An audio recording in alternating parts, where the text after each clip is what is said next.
Nitro is the glory.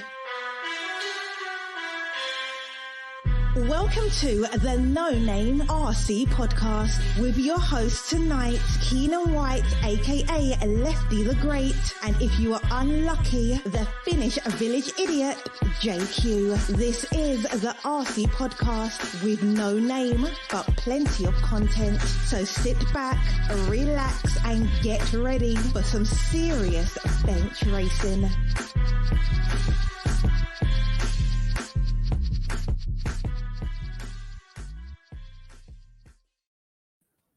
Yes, indeed. Nitro is the glory, but Ebuggy pays the bills. What's going on, everybody? Welcome to episode number 154 of the No Name RC podcast. I'm your host, and joining me this week is our co-host, RC Kevin, and what's up, Kevin? How you doing? What's up, man? How are you? And our new once-a-month co-host who's going to come on and help us out once a month, hopefully, from here on out, Mr. Jared Tebos. How you doing, Tebo? I'm doing good, man. Thanks for having me on. Yeah, you're set up in your studio now. I like it. You got your product placement up there looking sharp. You look like Steve. Hey, I was just watching Steve Mathis, and I was like, hey, he's got all this nice product placement and all that type of stuff. Look at you. You got that going. So thank you for joining us. I got to step up a little bit more, but I'm trying. Yeah, man. Well, thank you for joining us. We appreciate you having you on. And thank you too, Kevin, for your time. Hey guys, please share this, make this go viral. We kind of we're gonna have some questions later. I'm gonna talk to Jared about his time at AMS.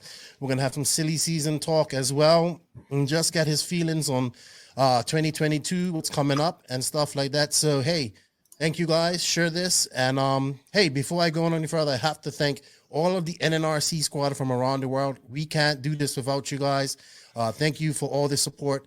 Downloading, listening. It's been an awesome 3 years and an awesome 150 plus episodes. So thank you guys for everything. With that said, I'd also like to say thank you to the patrons of the podcast. You guys have supported us for a long time. And without that, it helps keep these bills paid, helps keep these lights on, helps me get a little something, and helps me travel. So I appreciate that. And yeah, I can't do it without you. So, we have sponsors. If you wish to become a sponsor of this podcast, hit me up.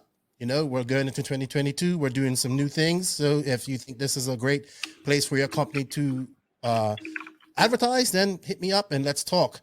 So with that said, I would like to say thank you and a big thank you to all the sponsors that have supported the podcast for the last year. They are Mayako, Beach RC, TNR Fuels, Techno RC, Lugs Racing Tires, High Tech RCD, JQ Squale Motorsports, Sun City RC Raceway, Donathan RC, Papa Willie's Traction Tonic, Racecraft USA, RCGP, House of RC, also Invisible Speed. If you want to check that out, that's gotten a lot of great reviews. It's a great online course that just put together. Check it out.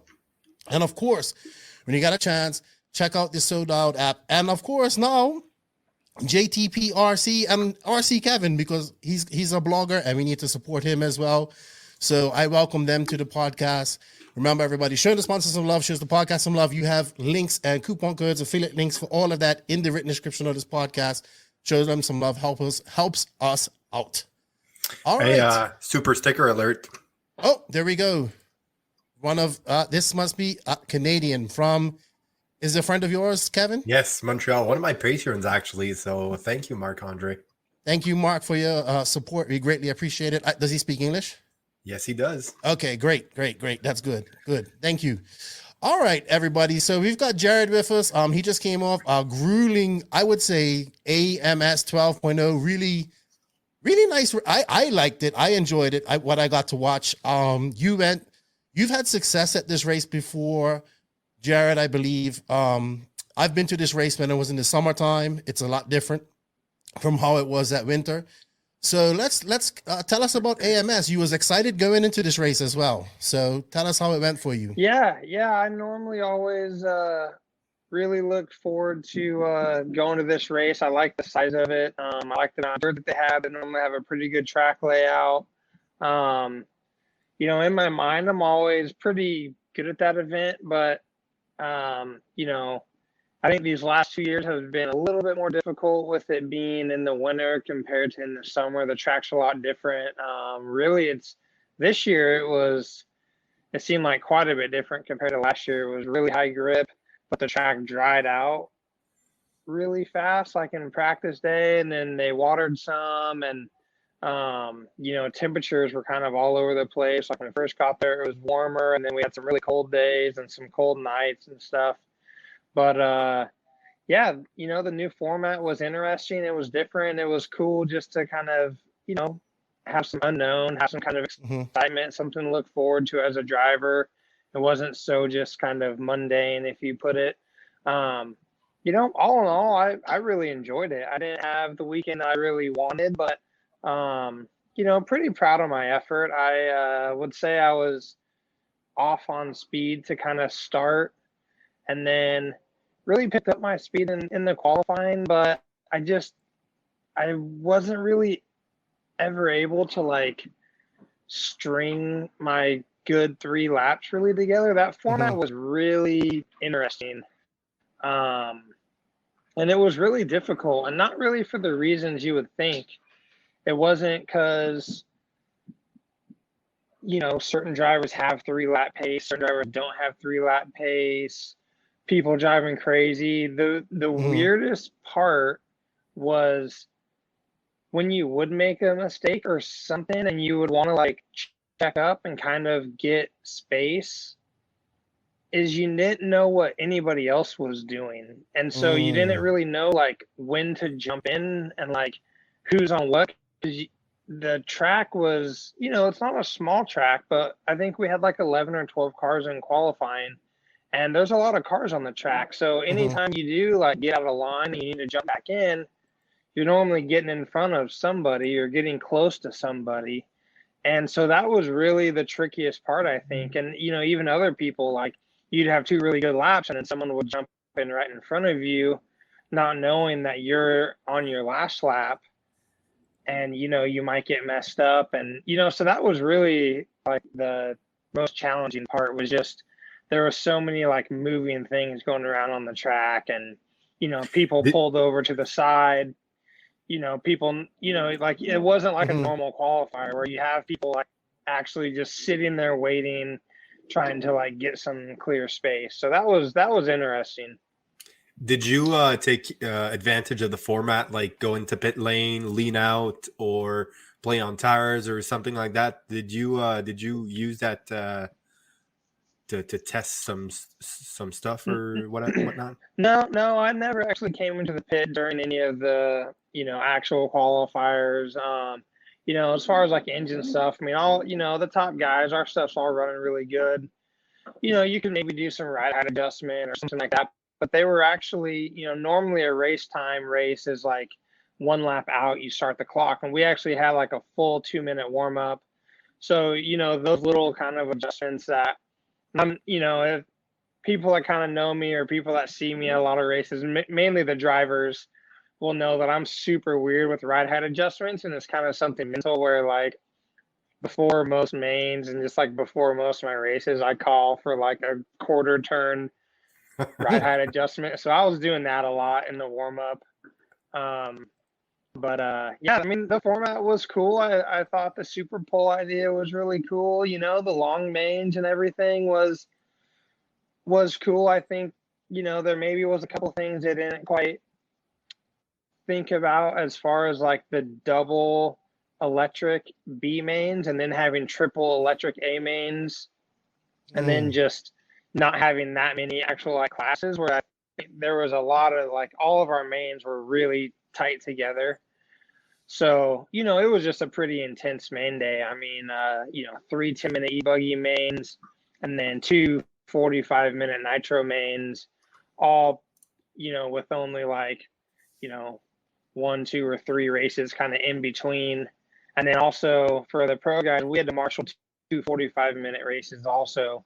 So there was definitely a lot of, just kind of a lot going on that main day, where you definitely wanted to have your stuff kind of together, which the format did work out well because we finished early on Saturday. So then, like, at least for myself, Graham and I, we just kind of knocked the cars out. I knocked the tires out. We pretty much had everything to go Saturday night. So then Sunday, we could just kind of check out the track and, see the conditions and then just kind of be ready for, all the racing. So. Why did it dry out so much? I've never seen it dry out so much like that. Yeah, I don't know if maybe like the weather was just dry like up before. I mean, when we first got there, the track seemed like really packed in tight, like almost was already kind of grooved in. Mm-hmm. And I know like that first night they didn't water it because it was supposed to be really cold and like rainy the next day. But then it did end up raining until kind of later and the track was already real dry. And then even just kind of the times that I went in there after they watered, like they watered heavy kind of like in the middle of the track where it didn't really like need it, like the middle of the arena. And then the outsides, mainly like coming on the front straightaway was still pretty dry. They didn't really water that part that heavy, but I kind of think a lot of the race time races, they wait too long to water and they water too heavy. And that's kind of what happened. They waited too long, and then when they water heavy, it kind of washed the groove off. And and then it would just go from like wet just to like full bone dry again. But man, it looked like ice out there. I don't know why it. Yeah, I mean the track was odd. It definitely wasn't. It wasn't ice. I mean it was high grip. Even in the mains, it was high grip. But it was high grip, like in a really narrow, range. Even when the track was fairly blown off, like just the traction groove was just really, really narrow. I mean, those buggy the mains on Sunday were just some really intense, super high focused main events, and it was really challenging, but it was. A good, exciting challenge, but it was narrow for sure, especially in truck. There was before like that little left 90 into that step up. I mean, with my truck, I felt like if I went half a tire width off, I mean, my truck would push all the way to the outside and I couldn't even jump that, or I would just straight spin out. Wow. And when you're in the line, it was like really, really high grip or edgy feeling. So that was a challenging part. Was in the line, it felt really edgy. And anytime like say it like oversteered or almost went on two wheels, you go to correct it, you would just get, half your tire in the dirt or whatever, and then you would just be off the track pretty much to the outside. So it was tough.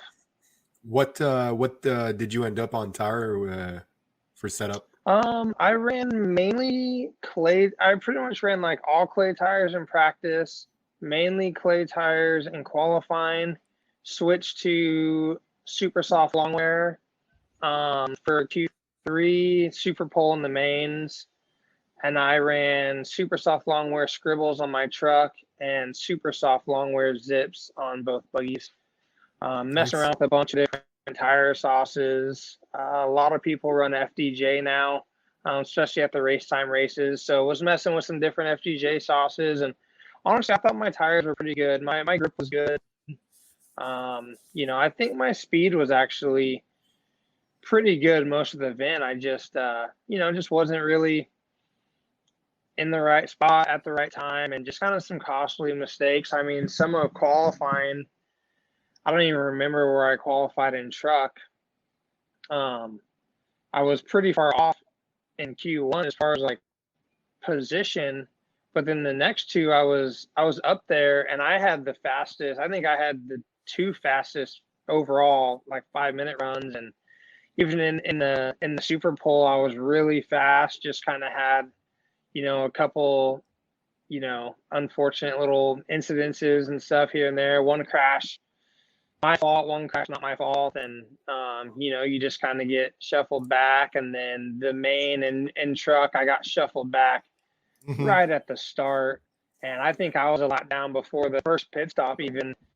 Fought back as hard as I can, but it's super tough. Like I said, it was an up and down weekend, but really proud of our effort. We never gave up, and Graham and I worked really hard, and we made a lot of changes on the cars, and It was a really fun event. I think it's cool that they mixed it up. You know, I'm sure there was some good and some bad, but I think overall most of the people really enjoyed it. You know, I think they could change a couple things. I think the 45-minute mains for the pros was okay, but for the sportsman guys wasn't ideal. Sportsman and intermediate, there was not that many cars finishing. You know, they probably would enjoy a 30-minute main a little bit better, but I think overall it's cool. You know, they changed it up, and you know the event went really well. Yeah, I give them a lot of credit for that because they caught a lot of flack for it, but it's great to have races kind of where they race like the rest of the world as well, and a schedule they ran ahead of schedule, which was really good. You can have a more comfortable race experience, I think. And I talked to a guy who ran 4 classes. Well, I talked to his buddy, and he said he got 383 minutes of total like actual track time.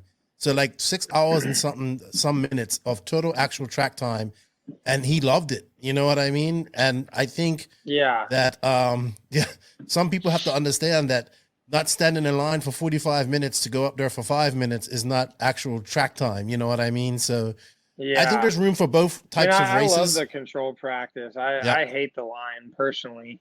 But I don't they did a great job with the schedule and everything like that. I mean, the bummer part with the line a lot of people don't get is like a big moral factor comes into it, especially in the pro classes, because you know, you have some people that won't marshal, and you have some people that won't stand in line, that have other people stand in line, and people don't see that the big issue and the big like.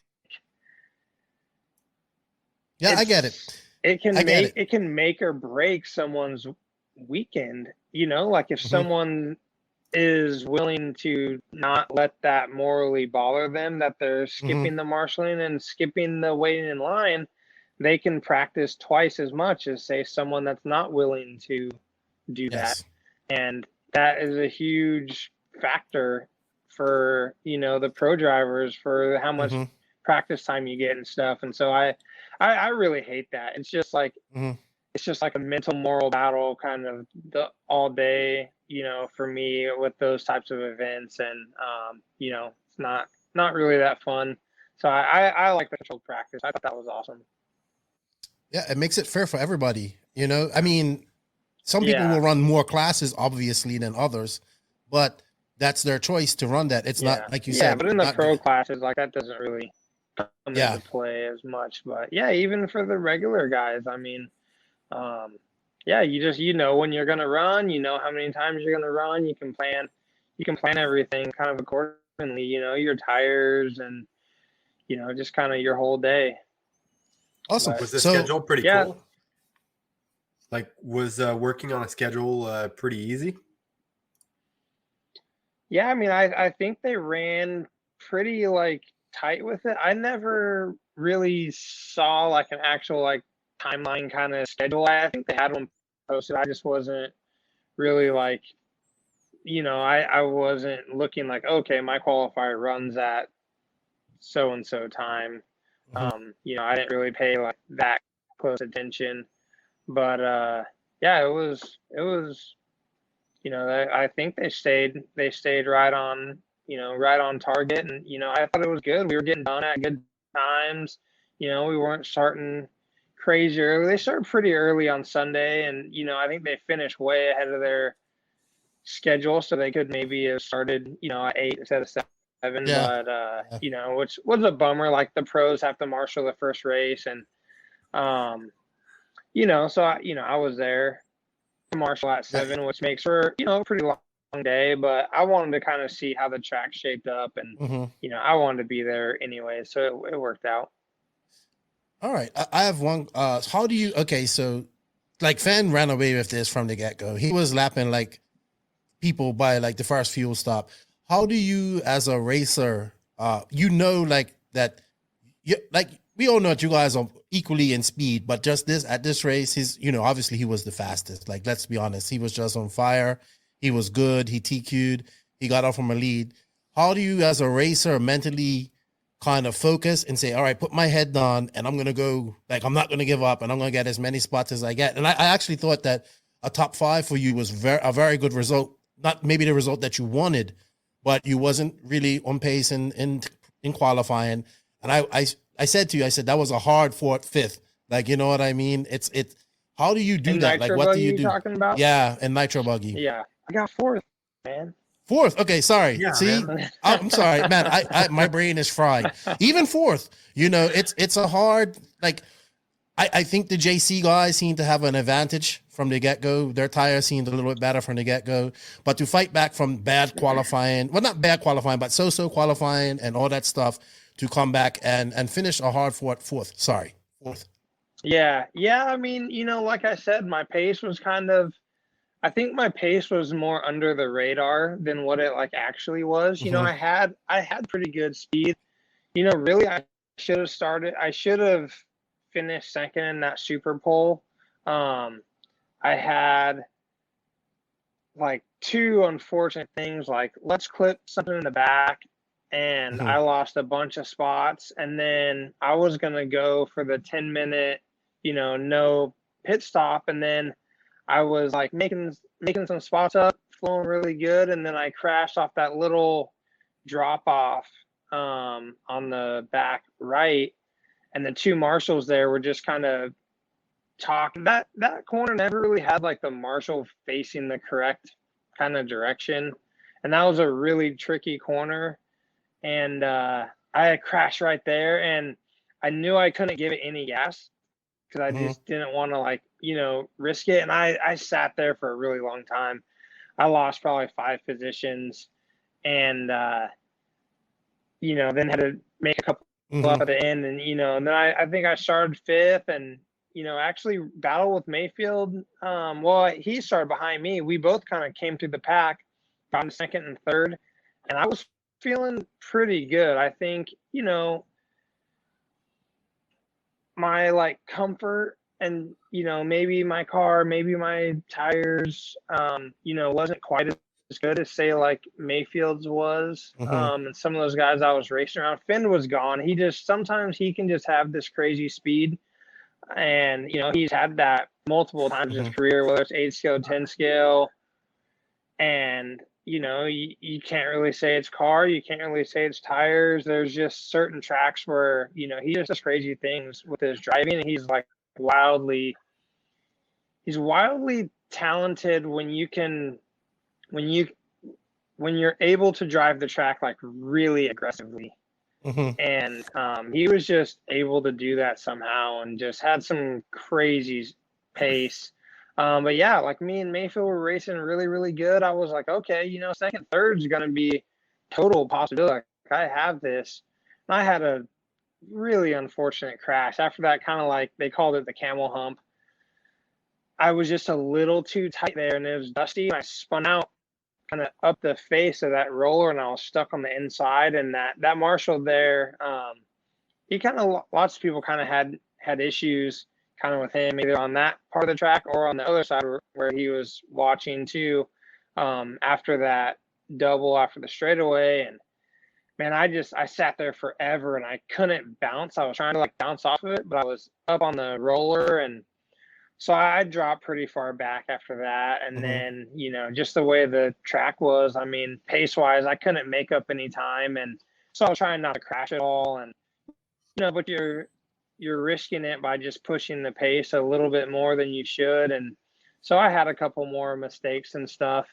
But I think I dropped down to, you know, maybe even like 7th at one point, and, you know, found my rhythm and charged back pretty good. Was pitting at 9 minutes, which I haven't really been able to do that many races lately.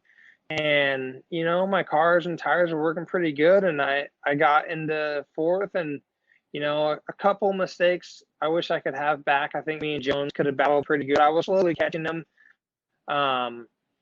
But, you know, happy to finish 4th. You know, obviously I want to finish better. You know, I've said this a couple times on the show. I feel like this is another one where I kind of just gave up a 2nd or a 3rd position. You know, Silver State, same way, battling 1st, 2nd, 3rd most of the race, finished 5th. Go to Southern Nats, kind of same thing, battling, first, second, third, finished fifth.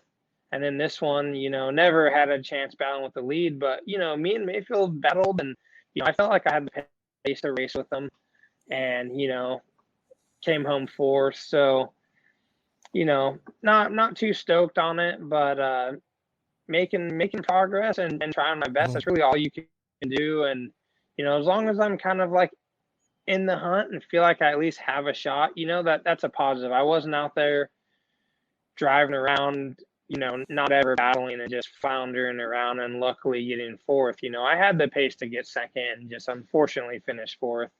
But yeah, it was tough, man, for sure. I got a question for you. I'm sorry to jump in there, Keenan. So when someone has a really fast pace and has a history of sometimes not finishing races, do you say to yourself, I'm just going to keep plugging away, but I know that my car is going to keep together? Or is that not really something that you think about? I mean, it is and it isn't. I honestly thought when I was battling with Mayfield, I said, there's a good possibility we're fighting for the lead.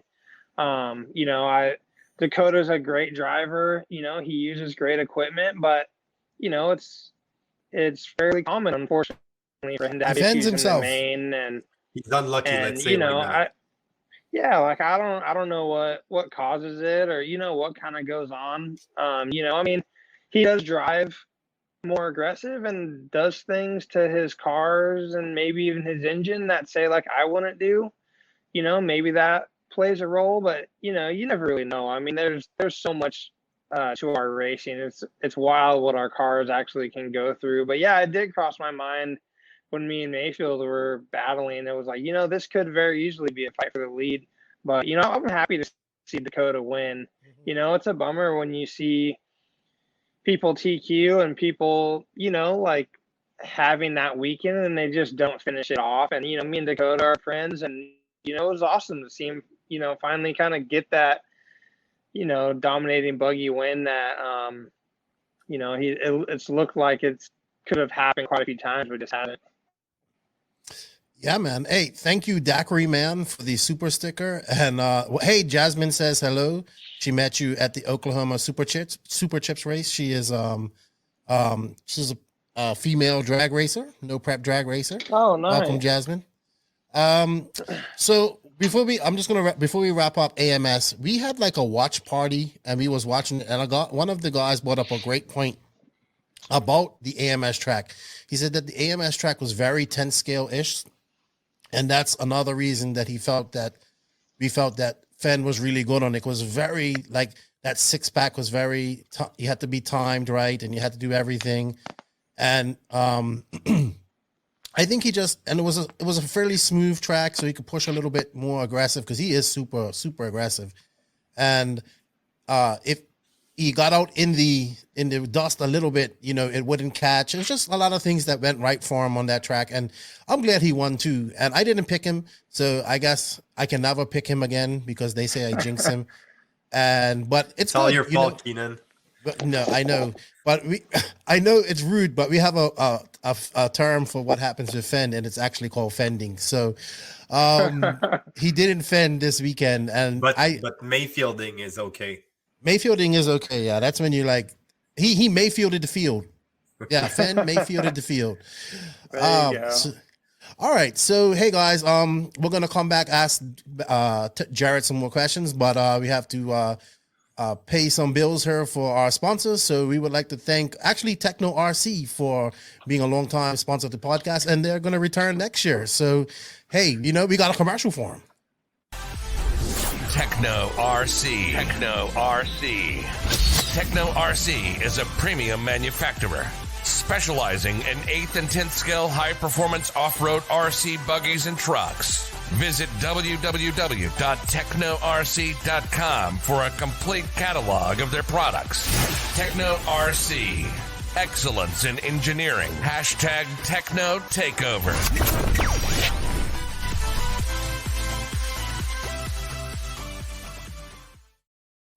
You know what I just noticed? I don't think your car's in that commercial, Jared. Yeah, I saw a lot of red and yellow in that commercial. I know, I didn't you know see that, too much red, white, and blue in there. Hooks made that for me, so that's Hooks. That's not me. But thank you to Techno RC for their support. They've been a long time sponsor of the podcast, and we greatly appreciate their support. So, Jared, another thing, and I like this. You was very open about this, and this is going to lead into our silly season talks. But you were testing a Reds at Hobbyplex about a week before the AMS race. And I like that you put it on social media. Like, I like that. I really like that. So tell us a little bit about that. You was testing the Reds at Hobbyplex. I like to call the Hobbyplex your kryptonite. It's a very hard track to go fast at, very fast locals. So I understand how difficult that track is, even though I've never been there, but I just understand. So I guess you're engine testing for 2022.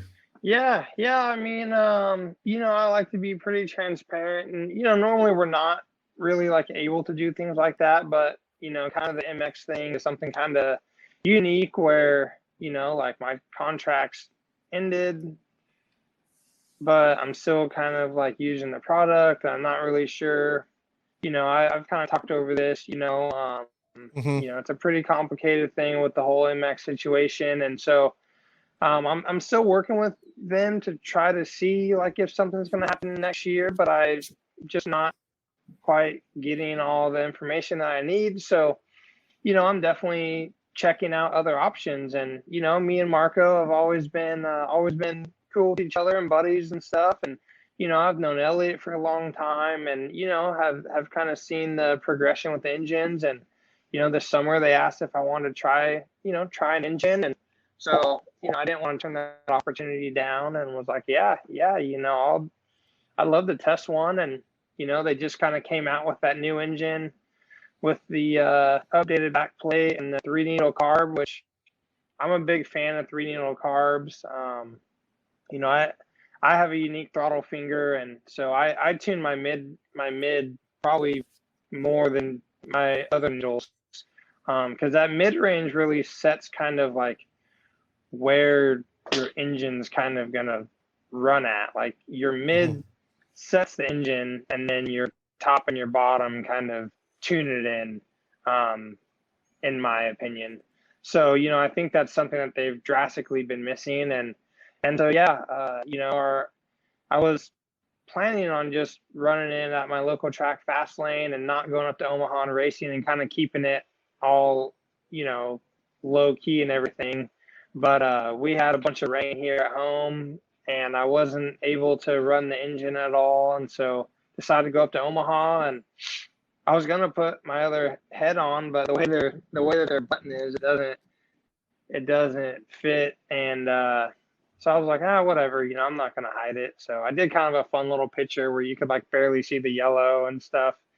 But honestly, the engine ran like really, really well. I liked it. It came with a lot of compression, and so I was kind of fighting through that just as the engine was, kind of just breaking in more and more, and mainly just with kind of an idle. I had a big 2-stage kind of idle with a big drop, and so I still don't quite have enough running. I have just under like a gallon on it, but as far as the power and the feeling of the engine, I was really impressed. It felt really good. It felt just had a good like linear feel, and just like a good, I would say, like, which I drive in this range a lot, is kind of like quarter to half throttle range, and that was really a good feel for me. Omaha's a unique track, really tight, really high grip. So not a super good test for an engine, but it ran really well. And it wasn't broken in enough, so that's why you didn't use it at AMS? Mainly I didn't use it at AMS because I only had one. And so I didn't want to go and try to kind of listen to two different engines. And, like listening and just kind of having that feel is really how you tell your tune, like how you start it on the box, how it sounds and stuff. And I just thought it'd be too difficult for me to try to have kind of two different fingers and two different ears, basically the whole weekend. So that was kind of my thought process there. Cool. It's funny you say that because Joseph is actually like you too, is a mid-range driver. And when he was running red, the older reds, when I first started with him, that was always his biggest gripe. Like he couldn't get that mid-range tuned. And so I understand where you're talking about that mid-range tuning, that spot, because he drives there too for some reason. He's not as good as you, but definitely drives there. Shouldn't be the same conversation. People, it's not necessarily even driving there. That's just kind of how the engine, you use that as like a base kind of setting to then tune the engine in. Like if your mid isn't right, which it, in my opinion, changes more with like altitude and like humidity, is where my mid range kind of changes a lot. But if so if your mid isn't like in the correct spot, then your bottom is is going to be leaner rich, or top's going to be leaner rich, kind of trying to counteract the offset of where that mid needle could be. But I'm no engine guy, so that's just kind of my that's how you like it. My feel. Yeah. All right, cool. Speaking of silly season, David Ronafalk melted the internet last week. His departure from HB. My phone has not stopped. He's hey, don't play the victim on that. Hey, man. You're addicted to that. You're addicted. Oh my gosh, that when he made that drop, hasn't rang at all. So. But people just talking, man. Everybody wants to know where he's going. I think this is one of the big moves in RC. This will be similar to like when you left Kyosha and went to Techno. When Drake left TLR, Tessman left HB. This is big news. Like he's done good things at HB. He's a world champion. He's been a European champion, I believe. DNC, lots of big things. I think this is really big, just period, for HB, for him. Nobody knows what he's going to do. He keeps teasing people. I'm excited for this. This is the type of stuff that I think makes our industry exciting. But what are your thoughts on David's departure? And Adrian, actually. Yeah, I mean, I was going to add on to Adrian. I think that's kind of the crazier part. When I first heard, I was like, oh, man, he's like leaving Adrian. I thought that was really odd. And, then later I saw that, they're both going. And, it's a huge move for both of them. And, like you said, I mean, David has done pretty much everything in his career with HB. I mean, he was a great driver for Kyosho, but he wasn't quite like at that top tier like level like he was once he kind of moved on to HB and got a little bit older, a little more experience and stuff, and won I think a bunch of European championships. I know probably 2-wheel, 4-wheel, and HCL Nitro. His world championship. I think a podium in 10 scale out of worlds. Maybe even 2 of them. I'm not sure. But huge move. I had no idea.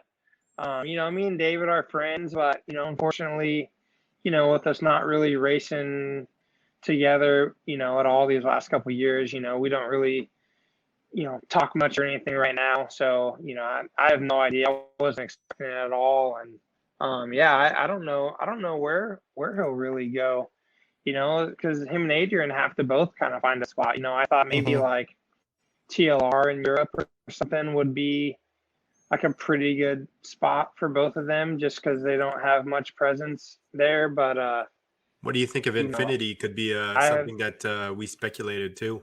Yeah, I mean, I kind of thought Infinity, but I don't think so. That seems like it's kind of like dying down some. Really? I mean, I don't know. I just don't really see that much about it. I know what you mean. Kind of had like a prototype car, but then, like Ricardo's kind of driving it or driving something, but they're not like posting about it. I don't really see like Naoto racing as much, anymore as he was, but I don't follow. Yeah, it sounds kind of, I don't follow RC like super tight to where I don't exactly know what those guys are all doing. But I just don't really think it would be something like Infinity. A lot of people at AMS were like, "Oh, it's going to be Mayako or something like that."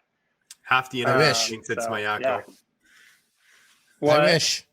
I wish. I grilled Joseph really hard on the last podcast, and I don't know, something's up, but I don't know if it's Runnerfolk. And Runnerfolk's been teasing me as well. He'll send me a message and show me a picture. I'm like, oh yeah, check this, and I'm hurt. And then that sends me off on a whole wild goose chase somewhere, and it's like I'm addicted to this stuff, man. I love silly season, man.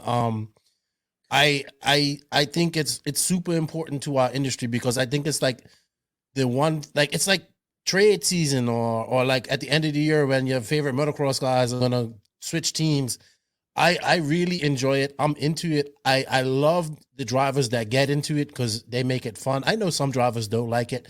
Companies probably don't like it, but I think it's important because this is the stuff that me and my buddies would be talking about in is Jared there or did he leave? Hold on. Oh no, he's got to come back on. Hold on. I was about to say that this guy, Jared right there, he played the silly season game pretty hard. That was pretty cool. Hey, Jared, if you shoot him a message and we'll get him back in here. Yeah, do that. I'll do the clown like I usually do. Hey, so anyway, guys, we got BJ in. He got 15 laps at his local track. EKJ, what's up, man? Left tire salute. Jimmy Pizarro says, I vote for Mayako. While I get Jared back in, you guys can ask some questions, I guess, and we'll just try and get him in. I don't know what's happened. His phone is actually his camera, so he's probably a little bit lost here. So we'll see. It says device not connected. Let me kick him from the studio and then send him another invite. So Kevin, what's going on real quick while I try to do this? Tell us about what your track, CTS, what is it again? The track where you guys are built? Yes. CTSR. So we're club racing every 2 weeks. Club racing this weekend should be a pretty cool turnout. We also had a carpet track that opened up 1 or 2 weeks ago. For all you guys that complain about carpet and stuff like that, I think we're doing something pretty cool at home. So everybody runs slicks for Proline guys, JC guys, or probably AKA. I'm not so sure about that, but people are running clay slicks. They'll stay on the same tire for probably almost. There you go. You're back. I'm back. Kevin was just, I don't know what happened. He was just telling us about his 10 scale track. No worries, man. Finish up, Kevin. I'll just finish up quickly. That's what she said. So basically, we've been running clay slicks on carpet, so it really decreases tire wear. It decreases tire costs. For tracks for people that want to get into carpet racing, that could be a really good solution. So just my 2 cents. So it's a beautiful facility, dude. This facility is awesome, Jared. Yeah. You got to see some pictures of it. I gotta do a vlogging episode in English, and I'll send it to you. It's a 2-story building. They have a carpet track on top that they alternate between on-road racing and carpet oval racing. And on the first story, there's a dirt off-road track and a dirt oval track. So there's like 80 pit spaces with lighting, with electricity. It's state-of-the-art, man. It's unbelievable. Oh, that's awesome. And yeah. So we're trying to apply for more races, and sometime we'll try and not make money, but host a pretty cool race.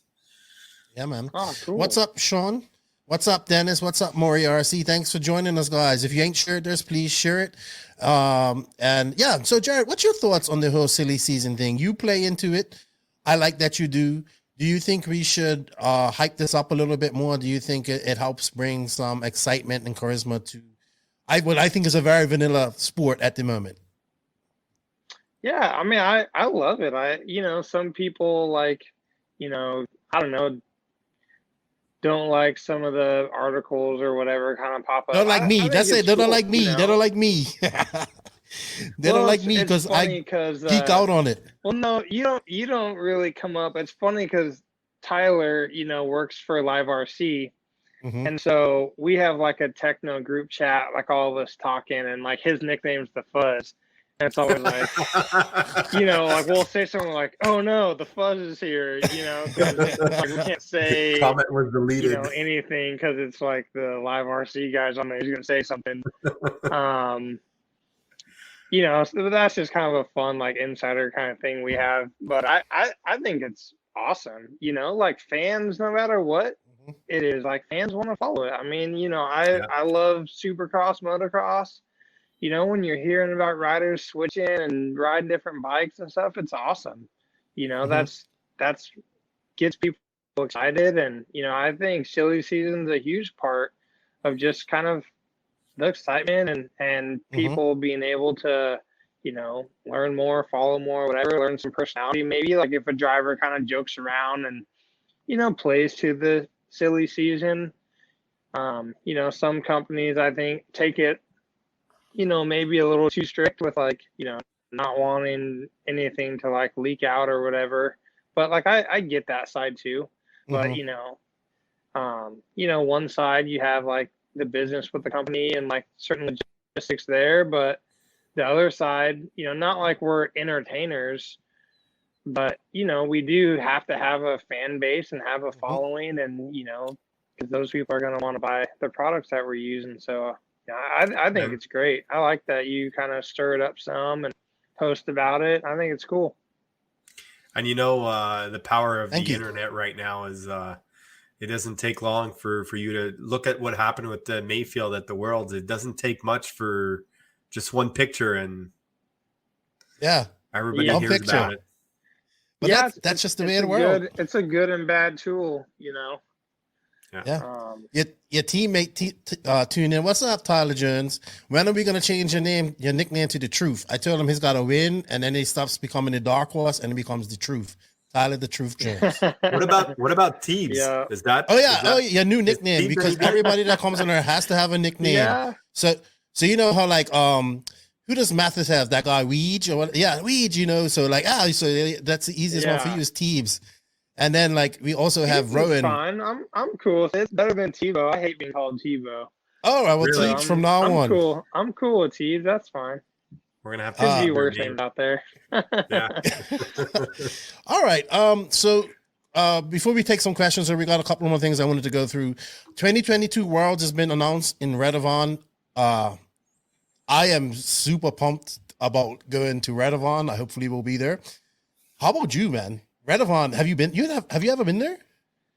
I haven't been there. You know, that one Ebuggy was there.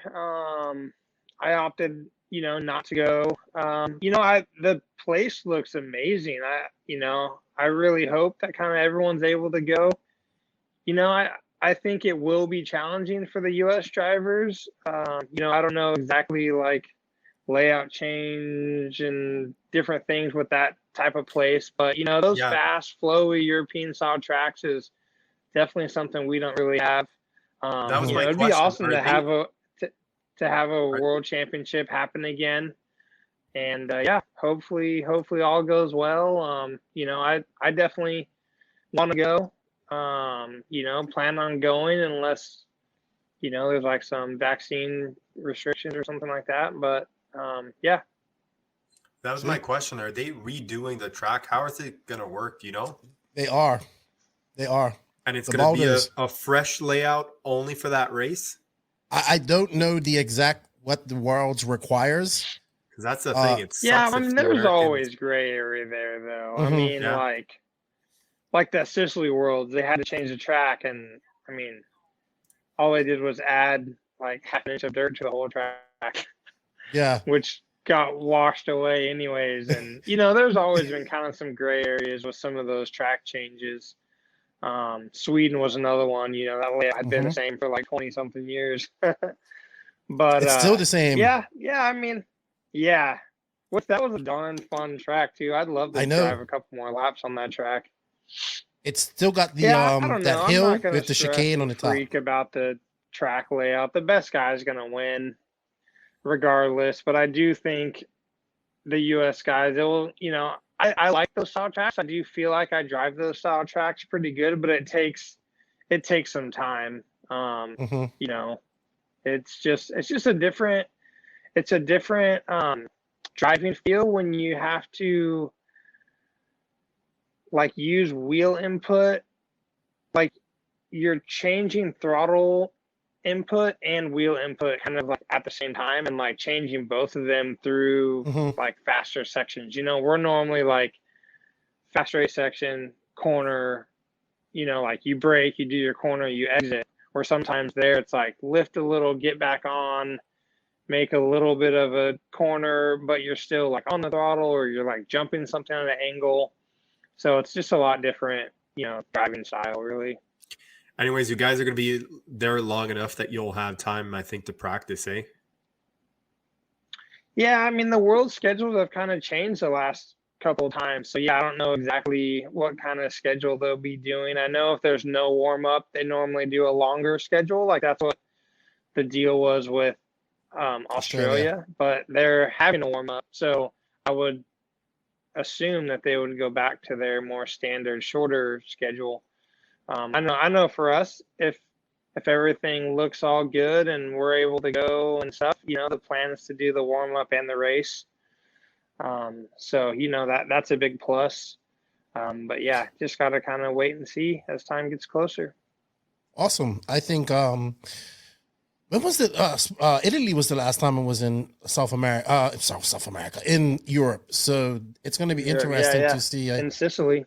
Yeah. And man, this track is just huge, and it is all about corner speed and carrying that speed, like you said, through it. So it's going to be really interesting to see what's up. What's up, Kyle Neri? He says you had you in practice was one of my picks to win. He's already. Hey, I love it. He's already accepted your nickname and calling you Teebs. I love it. We got my boy Kenneth Popenher saying Lefty bang bang. What's up, dude? All right. So before we go, we got DNC coming up. Now, that's going to be another race where you can go up and get some practice and whatnot like that, because it's going to be in Paris, you know, and Joey has a permanent track there now. Oh yeah, I forgot. Yeah, that track's already all there. So you can go up there and get some actual practice. It's going to be a lot of people practicing there. I think we're going to see a high contingency of Europeans from everybody that I've talked to is coming for maybe 2-3 weeks at a time. And really? It's just, I think, oh wow, yeah, because I don't know when he'll shut it down. You know, I mean, like I won't practice there at all beforehand because, you know, we normally go like that weekend kind of before, but you know they'll be doing the track and everything there, so we'll probably just do like Palm Desert and like Thunder Alley or something like that. Super sticker alert! But you can still get it. You can still get a pretty good feel. Yeah, I think it's going to be awesome. I can't wait. I think we're going to see probably the biggest group of, if COVID don't mess up anything, we're going to see one of the biggest group of Europeans coming over to race this race. Because they've been waiting for 2 years. All the Euro guys could come over. Yeah, that'd be super sweet. I mean, yeah, the last time they were all there, it was an awesome event for sure. Yeah, it's an iconic race, and it's just made itself like. If you ask a lot of these racers, they have it up there like Worlds, Euros, Nationals, and then like DNC, or even some of these guys who are higher than Nationals or Euros. So I always tell people it's a great race to go witness because it's a great show. It's just like a Worlds. It's probably missing a few people, but it's just like a Worlds. I was going to ask you about your prep, so you already talked to me about that. So no worries. It's going to be massive. Yeah, I can't wait to be there. SIC, and then you know, I normally do like an Omaha race, SIC, and then we kind of just, you know, go in, get ready. I mean, now, you know, there's a Nats warm up. I think the end of January. So I don't know if we have plans to maybe go do that. And even if we did that, maybe then we could go to Paris for a day or something and just drive over there.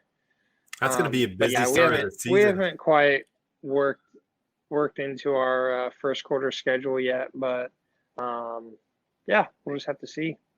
It's going to be busy, like Kevin said. You're going to be busy. Yeah. It will be busy for sure, especially with the Nats in March, which is pretty odd. So that would be interesting. Kind of at a newer track, seems pretty small, almost seems same size as like Fastlane. Super rocky, it looks like. So that'll be cool. Go somewhere different. Sweet. Also, Are you thank you. sorry about that. Are you going to do anything special with silly season? Are you going to change anything? Are you going to play the game again, or are you still not sure about all of that? Okay. I'm pretty much set just with the engine. We haven't really made like official announcement yet, but I've signed with Tegan for my electronics, which I'm pretty stoked about. NNRC Jim exclusive and right those there. guys over Congratulations. there are, Congrats. yeah, thank you. Thanks. Really happy to be working with those guys. And so I've ran that stuff quite a bit, but haven't really had like the support or anything like that. And I think we can get it feeling really, really good. And pretty much the last thing is just my engine program. My fuel, I have the Nitro Pro JTP blend, which we've kind of gone a little quiet on that very first batch before the US Open. We think we kind of ran into a little issue with going from kind of the test small batches to then the first big, like large production batch. And so we kind of pulled that stuff back and did a bunch of testing and stuff. And we made a new batch that I ran at AMS. It worked really, really good. And so we're going to be pushing that again. I wanted to make sure it was right and all good. So we kind of went silent on that a little bit, but we'll be posting something soon if that's, all good to go and we got it all figured out. And, we'll be looking for dealers and shops and stuff to carry it. And I'm excited about that product. It works really, really good. Like I said, AMS, I pitted 9 minutes, both classes, ran the whole 10-minute buggy super pole, which was really cool. And I'm signed for another year with Techno, and I'm on for another year with AKA. And so everything's pretty much set. Just gotta decide on this engine thing, and it's pretty stressful. Not really gonna lie, I'm pretty stressed about it right now. Just want to make the right decision, and I gotta earn an income and be able to provide for my family in that way. And then I want to have a good engine too. I've been down that road where I've had a lot of flame outs and just had kind of issues and stuff towards the end of my Orion deal. And, I don't want to get myself in any situation like that. But, was surprisingly happy with that Reds engine. And so, I'm kind of in talks with both and just trying to see what works out best, for everybody, for the company and for myself and for JTP. I'm trying to add more products and kind of grow that brand a little bit more. And it's got to work out for kind of all three parties, really. Cool. Yeah, and your servos as well, right there. Product placement. Yeah, man. We got the new CT2 servos. Man, I'm actually like really, really happy with this servo.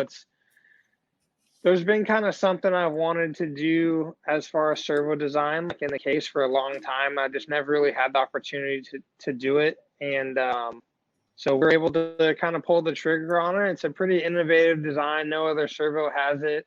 We're not really advertising it or anything like that.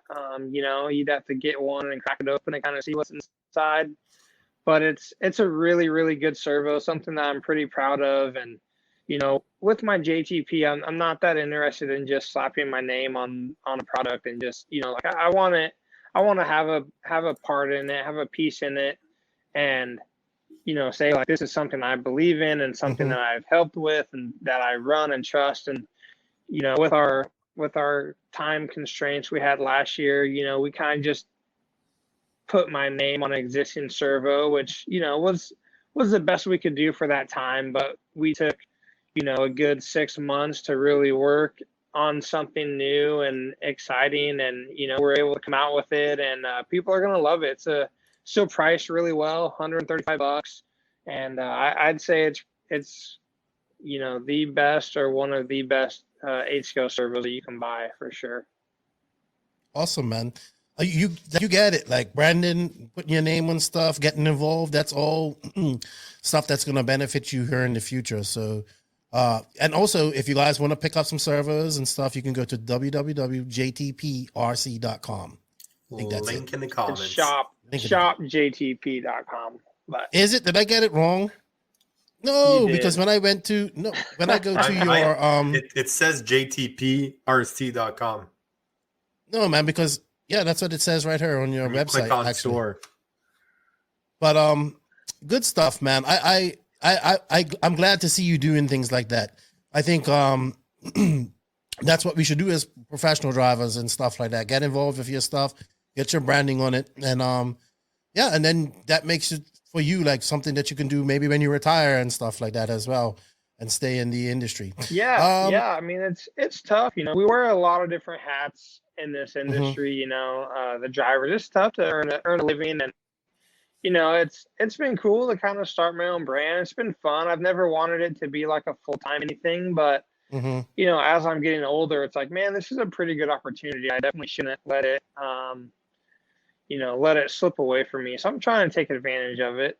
And, we keep it small. It's down here in my basement. Pretty much I package just about every order. And, if I'm not here, Megan's packaging them. And, we want to keep it small. We don't, it's not going to be anything crazy huge. But, it's a huge blessing for us. Provide some income. Normally pays for me and my kids' hobbies, pays for our mountain bikes and all that stuff. So I don't have to there you go. jack with any of our, house funds. Anything you gotta hustle, man. People gotta hustle. And if you want things, you gotta get income from everywhere. You know what I mean? So that's a good hustle for you. It's cool to learn. It's just cool to learn new things too. Exactly. As well. It's always good to learn something new. Okay. I want to say thank you to Jason Roberts. He gave us a super chat of $19.99. I appreciate that, good buddy. Had a good time at AMS. Robert Parente, thank you, dude, for the super chat as well. We greatly appreciate that. And Daiquiri Man, he gave us one early. We greatly appreciate that. So one more question, then we're going to open up the phone line. No phone lines tonight, just questions. I'm having some technical issues with that. All right, so I know you don't do 10 scale much, Jared, but we got a very big carpet race down in Florida. We have Europeans over, some of the fastest Europeans on carpet. Have you seen the track? Yeah, you've seen the track. You told us earlier. What do you think about this, man? I saw a picture of the track on Facebook today. I think it's awesome. The U.S. has kind of, picked up its carpet game the last couple of years. It seems like we have some really good tracks. Unfortunately, I haven't really driven on any carpet tracks or anything like that. I actually like driving on turf and carpet. I think it's really fun, and it's just a whole different driving experience. I didn't realize so many people were coming to this race. I was looking up at the lineup today when I saw the post, and to see Orlowski and Yorn and Bayer, and then like all the pretty much like all the US guys gonna be there. It's gonna be pretty exciting. I'm pretty curious to see kind of who's fighting for it. Like, I don't really think Ty has really done any carpet big races before. He did that Worlds, but I think he was here last year, wasn't he? There was he a even made warm-up, any names, but there was a warm-up in March. I think he was there.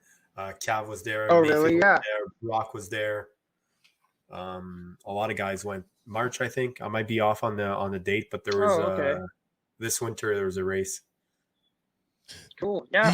And I would think like Orlowski and Yorn be super fast, and I think Mayfield just did some carpet racing, and I would think like Dakota would be really fast because I don't know how much like carpet and turf he drives on, but I'm sure they have some good setups and stuff, and I think that would suit him pretty well, and like Rivkin and then it's gonna be interesting. Very interesting. Yeah, it's gonna be really interesting. Yeah, for sure. Do you see that and miss it a little bit? I do. Yeah, I miss 10 scale a lot. I really like 10 scale. 2-wheel mod is one of my favorite cars to drive. You know, I like the braking of a 2-wheel drive car a lot better than a 4-wheel drive car. And, you know, just kind of the way that you use the brakes and use the throttle and steer the car and everything. So I definitely miss it. You know, it's just, I'm in a spot and a time in my career where, you know, techno's more 1/8 scale focused, and that's, you know, where they're wanting me to be, which is cool. I think, you know, for me, it's a little bit, it kind of goes both ways. Like Adam's been 8 scale focused for a long time. I'm like, man, like if I was 8 scale only focused, like I'd be so much better. And but it's different because you don't get to like mix it up. You know, that is kind of the one cool thing when you do 10 scale and 8 scale. Like by the time I'm sick of my 8 scale cars, it's time to go race 10 scale. When I'm getting sick of those, it's time to go race 8 scale. So I think there is kind of a role there, and you know, I do miss it a lot, but I can't complain at all. I'm super happy where I'm at and the races I'm getting to go to, and I would say I enjoy going to the smaller 8 scale races that I'm allowed to go to right now more than say if I was only doing all big races and splitting it between 10 scale and 8 scale. Okay. I'm pretty Makes sure sense. people are really happy to see you too at smaller 8 scale races. Like I think you have a lot more FaceTime with most of the consumer there, and you'll have a bigger effect than going 10 scaling or whatnot. Yeah, and I think moving forward too, we're going to jump on that a little bit more and kind of plan a little bit better to kind of, you know, hit more races and maybe even bring some JTUs back into play. That's been in the talks a little bit, and I'd really like to do that. And I enjoy going to the smaller races, and yeah, I mean, it helps out Techno a lot. It helps out my JTP brand, and you know, it's fun. Like I like talking to people. I like talking to customers. You know, it's just tough at the big races to have time to talk to everybody. I know that there's a pretty big techno presence in Canada, and that you did pretty well last time you came in Quebec. So if you ever want to come up, reach out and I'll make it happen. Yeah, I don't think I've ever actually raced in Canada. I thought you were there in 2014 when Drake, Cav, and I thought you made the. No, I was supposed to go up there one year, but it never actually happened. To the Quebec Classic, yeah. No, I never did. Make it happen, Kevin. I do definitely want to go. I do want to go up there. I mean there's that Techno guy. I think John. He has a killer track up there. Yeah. And I'd love to make it up there for sure. Yeah, John we'll make it happen. Blanky, I think. Yeah, exactly. What? Otterville. Yeah. Otterville. Otterville. That track looks super fun. Sweet. All right. I think make that happen, Kevin. Tebo at the Quebec Classic. That's your job. You can do that. I know you can do that. All right. Tell me. Give me an RC track over by Whistler in the summertime too. There you go. No. I'll get something better. I'll get you to Bromont. They have a pretty sick bike park. It's not the same elevation as Whistler, but trust me, you'll have a blast, man. It's an hour away. Sweet. Nice. All right. I think we're gonna go into some questions. We have a few here, and this is kind of like a normal podcast. So the questions are brought to you by Beach RC. They have also been a long time supporter of the podcast. Thank you to Brent and Beach RC. I heard they're about to do some big things coming up as well. So thank you. Check them out. BeachRC.com, the Racers' one-stop online hobby shop. Choose from all the popular brands and variety in stock with super fast shipping and great customer service. BeachRC.com still has the local hobby shop feel with all the benefits of the internet. BeachRC.com is the exclusive distributor for Ultimate Racing, JQ Racing, Pro Circuit Racing Tires, Nitro Lux Fuels, and Assault RC Performance products. So fill up your cart and check out at beachrc.com today. I'm sorry, Tebo. I cut you off. I'm sorry, Teebs. I didn't mean to do that. I didn't realize that sweet commercial was about to pop on. I am, man. Hey. Keenan's serious now, eh? I was just saying that Beach RC's been doing a great job. It's cool, that they go to the races, have the trailer, and, have parts, and have a whole bunch of stuff in there. I've been getting all my FDJ sauce from them at all the race time races, so I appreciate them going to all the races for sure. And Lucas has been vlogging. Yes. He's been doing a great job, man. His vlogs are really good. Oh, yeah, nice. Really good. All right. So guys, we're gonna have some questions. I'm going back into some. We're probably gonna do this about 15 minutes. I'm not trying to be on her too long, but let's get those questions in. Kyle Neary, he says, did Joe? I guess he's talking about, did Teebs feel more or less pressure being on Techno this year? Hey, what's up? What's up? Hey, buddy. Is that Nash? It's bedtime. Someone's sneaking down here. Yeah, he's supposed to be going to bed, I'm sure, but he what's up, dude? How are you? An ornery little boy.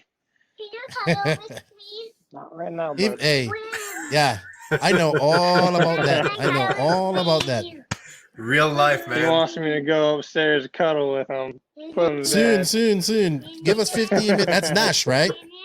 Yeah. A little bit. Okay. Yeah, that's Nash. He had a birthday recently. Happy birthday to him. Happy belated. It's a birthday season over here. Today is actually Rosalind's birthday. She just turned 11. Wow, happy birthday to her. So congratulations. Yep. All right, sorry. Go on with the question. No worries. So Kyle wants to know, Teebs, do you feel more or less pressure being in a Techno this year with how deep the talent pool was? No, not really. I think it's been kind of beneficial to all of us because I don't know. For me, I felt like when you're kind of like the only guy that has a chance to do well, then you have a lot of pressure because it's like, oh man, like if I don't do good, no one's gonna, like the company is not going to be like up there. But there was a lot of races where we had multiple guys on the podium, so some people might take that as more pressure, but I don't know. It didn't give me any more pressure. It was almost less. I know, like, oh, if I don't have that good of a race, we have good guys that are going to have a good race, so Techno's still up there and showing how good the cars really are. So no real added pressure on my end. You still, like, the goal is always to be the best. Like, I want to finish the highest Techno for sure at every race. But I take that more as motivation instead of pressure. So I didn't really feel any pressure. There you go. I think it's you're the veteran of that team, and I think you still had the probably the better year of the young guys. So I think they're chasing you at the end of the day, which is fine. But that's my opinion. They're still chasing me over there for sure. Yeah, I think so. I think they're chasing you. They're getting closer. Yeah. Corey Merritt, I this is an old school guy. I guess remember back in the day at your house track, you had a race, and me and Dagani came to. Remember Bobby Tillman blowing his head off when he lit the gallon of fuel on fire. Anything with Greg involved, I'm sure was crazy. Do you remember Corey Merritt? No, I can't really put a face to the name. But I remember Bobby getting his eyebrows and part of his face singed off. Yeah, that was before I lived here, but that was at my father-in-law's, Megan's parents' house at their track. Okay. And they always had a big race on 4th of July. And of course, everyone from California is like, oh my gosh, fireworks. And you can buy like anything here. And of course, now I don't really buy any of the cool fireworks, but back then we were like nuts with the fireworks. And so I don't remember what we were really doing, but we were like, I don't know if we were kind of like shaking the fumes and then putting like a firecracker in a really low fuel jug or something. But yeah, Bobby kind of shook it and then like leaned over it to like light the match, and it basically just torched straight into his face and just caught his whole face on fire, which was not ideal. Yeah. Dude, Bobby Tillman was so fast back in the day. He's like another guy that was on the cusp of being a pro and just like kind of gave up too early, I think, sometimes. Yeah, some circumstantial things, but it's tough, man. It's there's a lot of work involved, a lot of work. And some are willing to do it just to like get past that kind of crest, and some just aren't, unfortunately. And yeah, he was a great guy, great kid, great driver, but worlds. I think he's made a couple of worlds finals. I think he made one when the Jakarta. I meant to always ask you. I think Kevin's battery died, but I'll take care of it. I always, I listen to Greg's stories, and obviously Greg and all those guys. Hold on. Is that? Oh, that's your daughter. I think that would be Nash asking me. Oh, okay. Sorry. Upstairs on the Alexa. I have an Alexa back there. I might need to unplug it. I heard all these stories like back in the day, because it was like you, Kev, and Mayfield that grew up around these older fast guys back in the day. Was it? Do you guys like? It seems like you all have a mutual respect for each other. Like you joke around with each other, but you still have a mutual respect for each other. Do you have a lot of respect for those older guys like Quartz and Dagani and Pavidis and these guys who were? Yeah, I mean it was different. That kind of Quartz, Dagani, Pavidis, Saxton era, like right when say me and Cav were coming in. Mayfield kind of came in a little bit later. They were just very different. They didn't really they weren't friends. They weren't respectful to each other, like on the track. And so I don't know, I feel like me, Cav, and Mayfield kind of changed that, because we were all friends off the track, and then we realized that we race each other so much that we really shouldn't be like enemies on the track. And we kind of just found this good balance, like where, we just weren't that happy if we did something dirty to get a win. And we just kind of had a respect for each other. And it was way different with the group kind of before us. They were rough. It was rough back then. So I heard the stories. The respect thing would be different. As far as how they drove, especially us, I would say I had very little respect for them. As far as their race results and things like that, and their spot in the industry at that time, I respected it, but it was just different. Racing was just different. It was, more cutthroat. I mean, there was a race at Hot Rod where we're coming up to the mains, and Dagani locks me in a Porta-John trying to have me miss my race, legit trying to have me miss my race. And that sounds like, just big mind games. I mean, me and Quartz, I mean, he was brutal. He was brutal to me. He had me crying on the driver's stand a lot of times, just saying really hurtful, mean things, during driver intros, trying to get me worked up. And, it backfired. If I was mad, I won. So he made me win a lot. And then Pavidis was really dirty to us on the track, me and Kat. Really? And so it was just different. That stuff doesn't happen anymore. I think with social media, there's a lot more accountability and stuff like that just doesn't really go. But then me, Cav, and Mayfield just started a respect for each other, on and off the track, to where now, you would just look like a fool if you went on the gyro stand and was making fun of somebody and trying to make them get upset, where, at a certain time it was oh, look, he's trying to get them upset or whatever. And it was just different. It was rough back then, Can you imagine Can you imagine Keenan trying to report news, what it used to be back in the day, how he is now? Like there's It would be one impossible. racing incident between Fenn and Rivkin, and he talks about it for like 2 months. Oh man, it was rough back then. I used to hear like guys breaking each other's antennas and all that type of stuff. And I guess it was like a hazing for you guys. You know, you use the younger guys coming in and they just kind of, you know, hey, like who's these young? Well, like, yeah, like they probably saw the potential that you guys had. I mean, because look at all three of you still carrying this swing in RC. All right, Katie Carmendi of Race Like a Girl. She says, we'd love to bring you to the JTU Future Stars thing. She, race, what she does is it's a very, very good program. She gets like local pros to team up with young novice drivers and coach them for the day.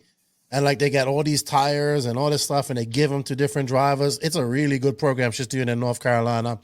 You should go on her podcast too, Race Like a Girl, because she's putting in a lot of work. I've been on there, and she actually had Megan on there before. Yeah, she did. I remember that. Yeah, maybe I haven't been on there, but she had Megan on there for sure. Yeah, I need to bring on the pod too. Her husband are really cool. I need to, very nice people. I need to bring her on to explain the future stars. All right, Chris Nunez says, "What's up? What's up, Chris?" I was talking to him and he was at the Hobbyplex as well. BJ Williams, he says, "Jared, you've been in the RC game for a long time. Do you have any favorite RC moments from your career?" Yeah, I mean, I have a lot. You know, I've gone through kind of, you know, multiple like ups and downs and stuff in my career. I can think of, I mean, shoot, just the first couple memories. The first memory was, it would be 2006 Gas Truck Nationals. You know, if you don't know my history, my dad was my mechanic for a long time. Got himself in some trouble, went to prison beginning of 06, and we didn't really plan. Like, I had never really worked on my cars, and I never built a car, and so it was kind of a hot mess at the start. And the very first kit I ever built was the GT2, and the first one, and I won that national, and that was really, really special. It was, you know, I kept my win streak going, and I really wasn't sure if I was going to be able to build the car and like make it finish, and it was kind of up and down weekend, and that was you know, just a really challenging time in my life, and so that was really, really special. The next would be the World Championship in 07. You know, and kind of same thing. I'm just, you know, kind of just learning this new life. I had moved away from California, got married, you know, was doing all my own mechanic stuff, and, you know, definitely wasn't expected to win that weekend. And that was still probably the best I've ever driven in my life, that day that I won. And so that was really special. And I have a bunch. The 2-wheel drive worlds, having Megan there, and Rosalind was really special. And even the 2017 Nats, I had all my kids there. That was really special too. That was, you know, not expected by many people. And just to have the whole family there was something super special. And you had Francis there. Nice. Francis Ortiz is my buddy. You know Francis. Oh, okay. He lives here. Yeah. He is. Yeah. I just remember when you won that, like the first thing we saw was not like your family talking to you. It was like Francis giving you a big hug and saying congratulations and all that stuff. I'll never forget that. Yeah. What was you going to say, Kevin? Sorry, I didn't mean to cut you off. Is there one thing you were like, oh, I was so close after all these years of racing? If there's one thing you could take back, or you were so close or something. Oh, for sure. What's that one thing? Oh, Pattaya World is no doubt. Yeah. Man, what I would give to do that race over, or just do that last day over. Yeah, I mean, that race has haunted me for a long, long time. I actually had nightmares about that race for probably a year. And, really? You know, even after that main, I didn't sleep for 4 days. Wow. After that What would you have done different? day. Well, we had a mismarked set of tires go on my car. It was just really kind of a bummer. The tires that I was running, we had glued up early, and like we had the main tires like all set, and then it was like after the Saturday before the Sunday, they like prepped the track and they almost like concreted it. I don't know exactly what they put down, but the surface was way harder and it wasn't dusty. And so we weren't sure like how my city beams would still work. So in the semi, I ran the city beams and they just weren't that good. Cody King went a lot better on the impacts. So after the semi, we're like, oh man, we need to mount up impacts. And Mark Pavitas got some out and he was like cleaning them with some motor spray. And I was like, no. Like I want Joe to do them, like whatever he's been cleaning them with. So then Joe got a different set, was cleaning them with whatever he was cleaning them with. He glued them and everything. And I never even like felt them or, we just put them on my car. And in warm up, I was like, man, something doesn't feel right. But I just thought I was like really nervous. So we didn't really look into anything.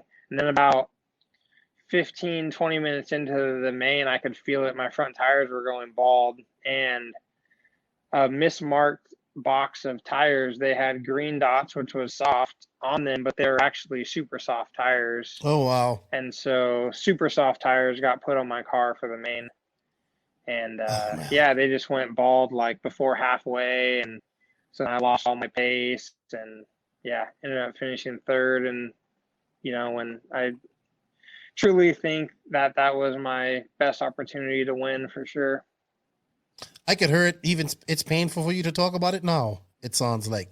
Oh yeah, for sure. Yeah, it is. It's just those opportunities only come up so many times, and even the next one, 2012, man, I had one of my best ever Orion engines, and I wanted to save it for the Worlds, and Adrian told me to send it to him so he could kind of go through it and have it saved, and I never got it back, and we were having engine issues and stuff at Orion before that race. I never got that engine back, and went there with just some janky engines that weren't running very good, and just had taken over the lead in the semi, and my engine just flamed out, and I didn't even make the main. And wow. I was battling with Robert in the semi, and had just taken the lead. I mean, not like, oh, I was leading and had a big lead. Like we were fighting, and I was leading like a lap. But I had pace to fight for that Worlds too, and just wasn't able to. Yeah. Argentina. We have a couple more questions, and I think that's going to be it because we were only supposed to do an hour and 15 minutes. All right. So Sky Samurai, how would the pros feel racing on classic 10 scale buggies like RC10? I guess in a classic race where everybody's in the same car. Oh, I mean, we would all think it's pretty awesome. I mean, I don't think that many people enjoy driving the really high grip mid-engine stuff on the two-wheel right now. They're just so hard and edgy to drive. And it'd be super fun. Like we all pride ourselves on the driving, so I think we'd all be in for that if we could have something where the cars would be all the same. It's like, okay, let's see who can manhandle these cars the best, because we're all proud of our driving skills. I think we'd be all for it. Nice. Go ahead, Kevin. I just said nice. Louis Q, he says, Jared, what's your thoughts on the Kingpin mod for the cars? Yeah, he's probably talking about the Techno cars. The Kingpin mod, like Thornhill makes, mount the upper camera link to the spindle Kingpin. I personally don't run it. I don't like the feel. It gives a pretty decent feel like into the corner, but it keeps the car steering on exit is what I've kind of found. And just I'm a driver that gets on the throttle pretty early, and I I really have a difficult time with the feel on the exit of the corners. I think it's pretty decent for lower grip where you can like rotate harder on exit, but I think on the higher grip situations, the car is drastically harder to drive, especially on like a really flowy track where you're, like say you're opening the wheel on throttle, like on exit, where it's not like a tight square up corner. For me, I just have a hard time driving accurate with that. So I prefer just to run the standard Techno part with the not mounted straight to the kingpin. Sweet. So we have 2 more questions here, and then we're going to call it a night because you got to put Nash to sleep and Kevin's got to go. Jake Wilkin, we saw you race gas truck at the Hobbyplex. What do you think of the new Ignite kits compared to the older kits? What do you think about the gas truck revival? I think the gas truck revival going on, super cool. Chad Parks is a longtime friend of mine. He's the owner of Ignite. I played a very tiny role in kind of helping a little bit last year and, doing some testing and stuff. I think the car drives, or the truck, drives really good. It's definitely stiffer than say like what we ran, back, especially if you ran like a GT, but they drive surprisingly well. It was fun. I didn't really drive the truck at all. They had like a rental truck that someone else was driving, and then they broke it all day. So the guy didn't even want to race in Maine. He's like, "Oh, hey, you want to race in the Maine?" I'm like, "Yeah, sure." And so it was kind of a rush deal. But it was cool. The truck drove pretty good. The brakes and stuff. To have the gas truck really like work how it should, especially how like I would want to drive it, the brakes have to be a certain way, and so I wasn't quite able to have that feel. But Hobbyplex, that track up in Omaha is a great place for gas truck. It's good size, has a lot of grip, and it was fun. As far as I've been getting asked a bunch, like, "Oh, is it going to come back?" No, gas truck's not going to make a comeback like on the national scene. The tracks just aren't set up for it. I mean, like you couldn't drive a gas truck at that AMS track. There's just no way. You'd be rolling way too many jumps, and there's certain areas and certain tracks where the gas trucks suit that track really well, and I think those tracks are seeing that revival happen. I think it's awesome. It's not going to take off like everywhere, but it doesn't really have to. It's taken off enough to where people are excited about it. Ignite's able to make a little bit of money, make it worth his time to be able to do all the products he's doing. And I think, exactly what Chad was wanting to happen is happening. So I'm pretty happy for him. Can you imagine a gas truck at Silver State when it's completely blown out?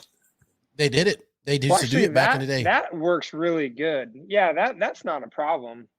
Silver State wouldn't be an issue because you don't really have like, he knows the track's gonna blow out, so he builds the jumps kind of accordingly. And honestly, the trucks like that rough style track. Yeah. It's more the tracks that have all the big jumps. And then too, like how they are like at AMS and stuff with like the real narrow groove, and then the big jumps would be pretty darn difficult. But I would say just the track size and the jump size is just, you wouldn't really be able to drive around that many tracks. Yeah, sweet. All right, so we have one more techno question, and then I like EKJ24's question, and that's gonna be the last one. He says, right. I agree on the Joseph Faulkner. I agree on the KP mod. How do you feel about the 137 shocks on the NT48 2.0? On the buggy. He corrected it, so it's on the buggy. Oh, on the buggy. Sorry. On the buggy. Like the longer shocks. I actually haven't really ran the longer shocks on the rear. Initial testing, we actually had those long shocks. That's how the car was. It was kind of my idea to test a shorter shock. You just have the piston basically in a different spot in the shock. I thought I needed to kind of pack up more in the cap instead of kind of being in the middle of the body. But I think at that time we were fighting some other issues that we didn't necessarily know that were there. And I just haven't really tested the long shock. We've kind of had some different things that I've been kind of messing with, and I think Wiggins is really the only one that's really been running and messing with that longer shock. To be totally honest, I haven't tried it again, so I need to, but I can't really answer that question because I'm not really sure. Cool. Awesome. Dude, guys are liking your new nickname. So Teebs. EKJ 24,000, my boy Corey. Left tire salute, great dude. Like that dude a lot. Check his YouTube channel out, everybody. Give him a like and a sub. He goes, Teebs, do you miss the Neo race? And he says, you were what 6-time Neo champion, right? Yep. All right. He asks, is there any race that reminds you of Neo in America? Yes, I do really miss the Neo race. I love just that building, the dirt, the style of tracks that those guys raced or that they built. And then I just love the structure of the event too. As a professional, you want to be able to have everything timed right and just know everything so you don't have unexpected things trying to happen. And that's just how that race was. I never went there questioning anything really. You just knew how it was going to go, and I really enjoyed that side. There wasn't, even just some of the stuff like I said earlier, certain moral things with some of our races, say with marshalling or whatever, it didn't matter who you were. If you didn't have the right car number on your car, you got in trouble. If you were not, if you didn't have your vest on, you got in trouble. If you were not on your cone with a minute to go, you got docked a lap. Didn't matter what your last name was. And even cutting the track. I hate when people cut the track and warm up. It drives me insane. And they had such a strict rule. I remember Cav got DQ'd for cutting the track and warm up. Oh man. And he was so upset about it. I'm sure. And it was cool. The structure and everything I really, really enjoyed. Obviously I went there always with a lot of confidence, which is amazing as a racer. I went there every time I'm gonna win.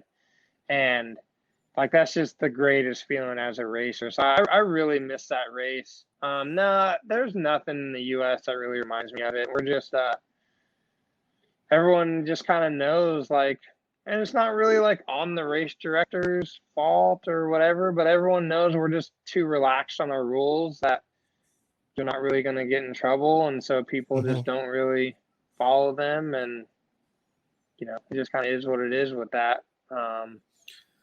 But some of the race time, as far as maybe the track and, track and dirt and stuff kind of feels different. But, that I do clay like is different. The indoor tracks. Huh? Yeah, that clay is really, that track used to be very wet, right? And slippery at times in the morning. Yeah. As tires change, it's weird. I won that race on so many different tires, and it's been the same time of year and the same dirt, But I think as tires have changed, we started kind of catching up to it. I won it on impacts, I won it on grids, and I won it on, clay typos and different things. So it definitely changed. It used to be slicker, and then once we kind of went to clay tires, it was pretty grippy, and then it kind of turned into a race time style where you had the groove that was really grippy, and then it was pretty, sketchy outside of the groove, the last couple of years there. But I was really excited to go back there in 2020. So hopefully they'll bring it back, DXR or something like that. Sweet. We also want to know what made you so good at this track. Was it just your confidence going in? Yeah, I'm not really sure. I think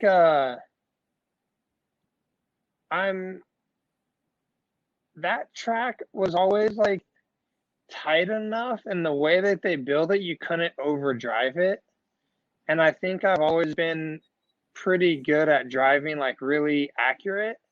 I think that's what makes me good in the really rough conditions, is because I can drive, I can put my car in the exact same spot every time, pretty accurately.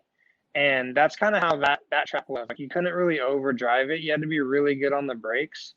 And, you know, I like that style of racing. You know, I learned how to drive with the gas truck where you have to be really good under braking.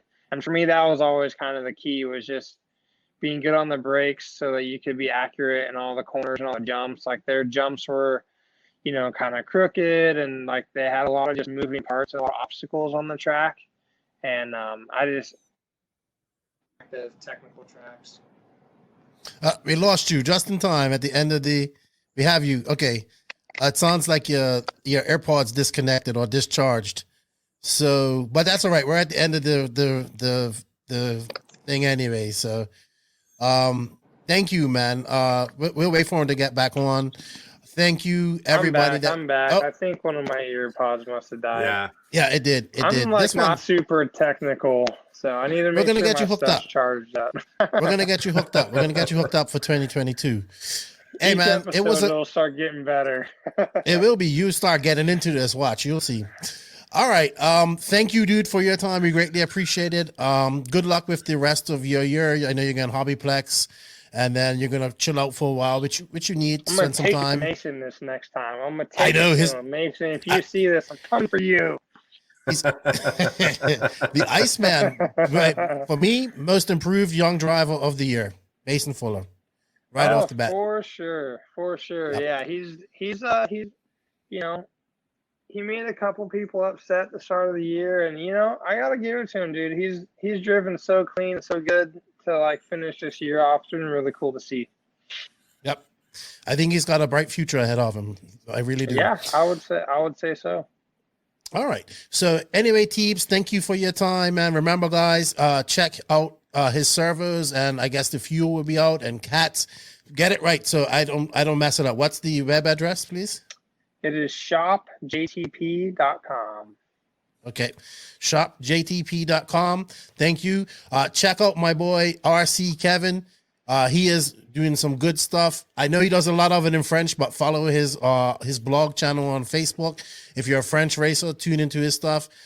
I'll be doing some stuff in English. I keep saying that, but I promise. Hey, Max Ward that just woke up. Oh, look at him. He oh my God. I didn't even want to put him on her. Maybe he's drunk. He probably is, because he was drinking earlier. He's in school. That's what he's supposed to be doing, drinking and going to school. Tebo, you have a good Thanksgiving, man, and thank you for your time. I greatly appreciate it. It's going to be a great 2022. I can't wait. It's going to be exciting. Thank you to everybody that tuned in to this show. We had a good 60 to 70 people the entire time. And to everybody that tuned in for the coverage this past weekend, we greatly appreciate it. Remember, everybody, follow the Florida Carpet Championships. I'll be posting about that on the podcast page. I think that's it, man. I think we're done for the night. You know, I just want to say, hey, Teebs, you know, go out. I always give you your co-host, so say some shout outs to your sponsors before we go. Yeah, man, appreciate you having me on. Thanks so much to Techno, aka Nitro Pro, Tekin, JTP, of course, Beach RC, MX, KO, Ultimate Racing, TD Paints, and Boom Graphics, and Lunsford. It's hard to remember all your sponsors, isn't it? It's hard. I know. I struggle with it too. I have it written down right here. I try not to make it seem that hard, but yeah, sometimes when you throw me right under the bus like that, put me straight on the spot. Well, you did a good job. You did a good job. I didn't want to look over at my car. It happened to me a couple of times, and you see the guys looking at their shirt. Okay, I said this guy. Oh, yeah, it's all right. It's all right, man. And happy birthday to Rosalind. Thank you, everybody from around the world that tunes into this podcast. We greatly appreciate it. We can't do it without you. The hashtag NNRC squad. Shout out to the patrons of the podcast. We can't do it without you guys either. Thank you for giving the extra support. I have to say one thing. I forgot to shout it out. I want to shout out to Corbin Showers on his retiring from RC. I love the Showers family. They're very cool. I think they're all getting out of RC, so that's a shame. But very good family, and I hope they come back at some point. Sweet for sure, seeing that. Yep. Very nice people. And I think that's it. You know what? I got to say it. Thank you to all the sponsors of the podcast. If you guys can show them some support, it greatly helps us out. Shout out to Mayako, Beach RC, High Tech RC, TNR Fuels, Techno RC, Lugs Racing Tires, JQ Scale Motorsports, Sun City RC Raceway, Invisible Speed, Donovan RC, Papa Willie's Traction Tonic, Racecraft USA, RCGP, House of RC, get that Sold Out app, check out RC Kevin, check out JTP, help support us so we can keep bringing you content. Thank you everybody for tuning in. Nitro is the glory. Ebuggy pays the bills. Have a great weekend. Send it with responsibility. Thank you, Teebs, and thank you, Kevin. I greatly appreciate you guys' support and everybody's support. We guys are out. Talk to you later. Thank you for listening to the No Name RC podcast. We greatly appreciate all the support and love from you, the listeners. Without all of you, none of this is possible. Special thanks to our patrons on Patreon. If you wish to support the podcast further, you can at patreon.com/NNRC podcast. As a patron, you will receive early releases, special content, and patron-only giveaways. Also, please follow us on Facebook, Instagram, and our website, www.nnrcpodcast.com. Remember, Nitro is the glory, but Ebuggy pays the bills. If you aren't having fun, it doesn't make sense. And if you ain't grinding, you're sliding. Lefty out. Nitro is the glory. Nitro is the glory. Nitro is the glory.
That wasn't so bad.